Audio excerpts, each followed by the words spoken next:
family.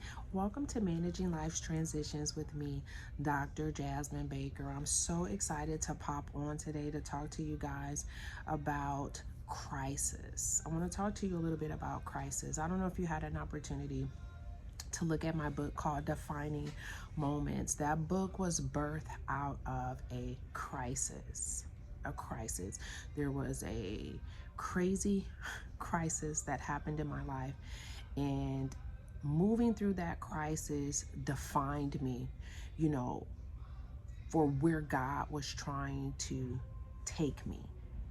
That was what I would say my defining moment in life. I believe that we have multiple defining moments, but for me, that was a major defining moment when I went through that particular season of my life. It defined me in a way of becoming an author, but it also defined me in a way of realizing that things change in life and you have to be ready to pivot when God says, okay, it's time to pivot. And also understanding that sometimes when a door closes, another one will open, but even though that next door opens, you have to be willing to walk through the next door. That's what I learned from my crisis. On my channel, I want to help you to transition. I don't know if you're in a crisis. If you are, the first thing I want to tell you is to take a deep breath, and that you're not the first person to go through a crisis. I also want to tell you that you're going to make it through this crisis, and you're going to be better for it. You're going to be stronger, you're going to be wiser, you're going to be smarter. The key is to continue to go. I want to remind you, don't give up hope. Don't give up hope. That's the last thing you want to do. When I was going through crisis, I would make it a point to surround myself with people who could encourage me, community. So that would be the first thing I would tell you is you have to find community. Whenever you're going through a crisis, you need a support system. When I say community, a support system that you trust, surrounded around you, so that you have others who aren't going through the crisis, who can see clearly. Because sometimes when you're inside of a storm, your vision is blurry from the storm. Not in every case, but in some cases.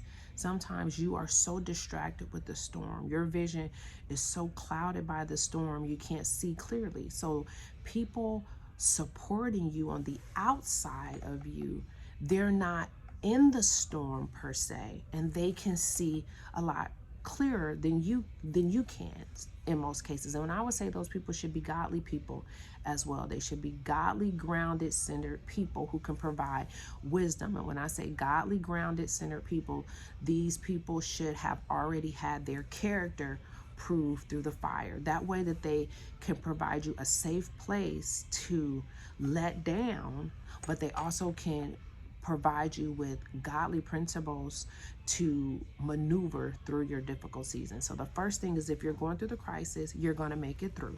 You found my channel, and I'm here to encourage you and tell you you're going to make it through. Why? Because I made it through. And the Word of God tells us that we're going to make it through. The Lord is with you in your crisis. He says He never leaves or forsake you. Number two, I want you to remember is this too shall pass. This too shall pass. Find community, a support system, but remind yourself that this too shall pass. The Word of God tells us that there's joy in the morning. And the Word of God says this too shall pass. Believe it or not, even though this crisis looks very overwhelming right now, and it may even have been going on for a long period of time, eventually it will pass. That season will pass, and you'll look back on that season. And I always say hindsight's 2020. What that means is when I look back on difficult seasons of my life, I often can draw a lesson from that season. And when I look back, it's not as hard as what I thought it was when I was walking through the season. That's why I said this too shall pass. That's why I said joy comes in the morning. The joy is knowing that the pain makes sense. You'll hear me talk about that too as I teach. Is you'll get to this place in the crisis where things will begin to make sense. They'll start to make sense.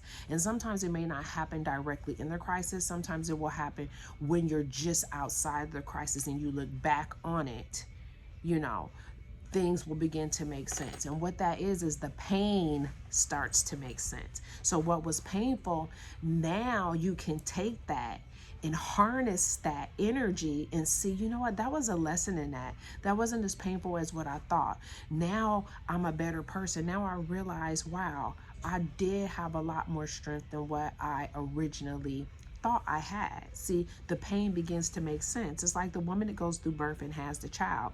When she is in pain and trying to push the baby out, it's painful. It doesn't make sense. But when she sees the baby, the pain makes sense.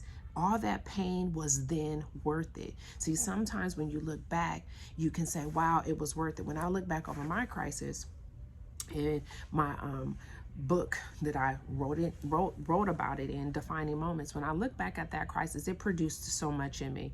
It's made me a powerhouse. You know, I'm not even going to brag. I was already a powerhouse, but that thing nearly broke me. Actually, it did. It crushed me to my soul. It crushed me. But the Jasmine that it birthed now is a much better, healthy in spirit Jasmine, grounded Jasmine than the old Jasmine. The old Jasmine, that version of me had to die.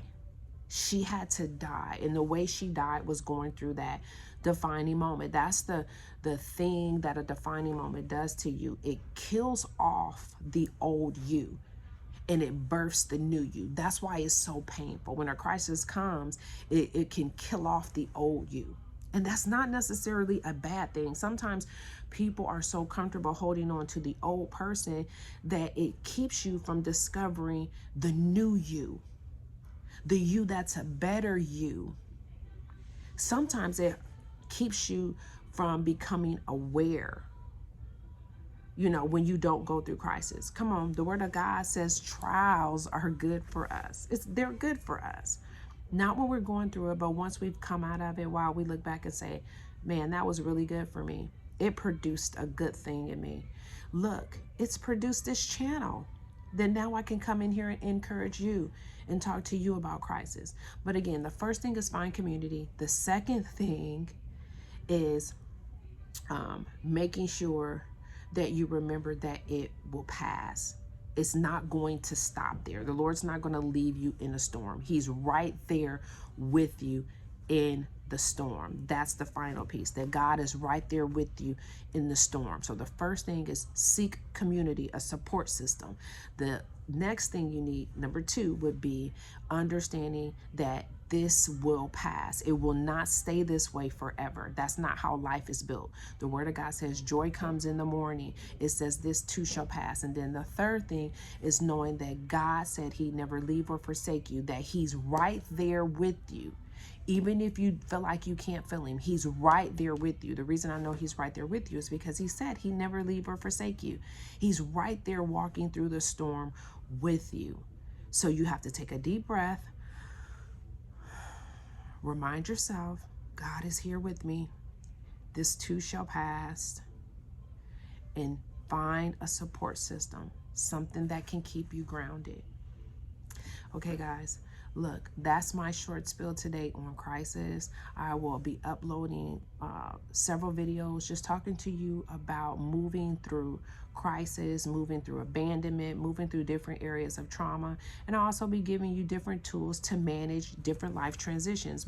You know, if you're looking to move from one industry to the next, I've done that too. If you're looking to jump into a higher level of education, I've done that too. If you say, I don't want a higher level education, I just want to get, maybe you want to get multiple degrees, maybe you want to get multiple master's degrees, I've done that too. So I'm here to encourage you guys. And maybe you are a mother out there and you're trying to find work-life balance.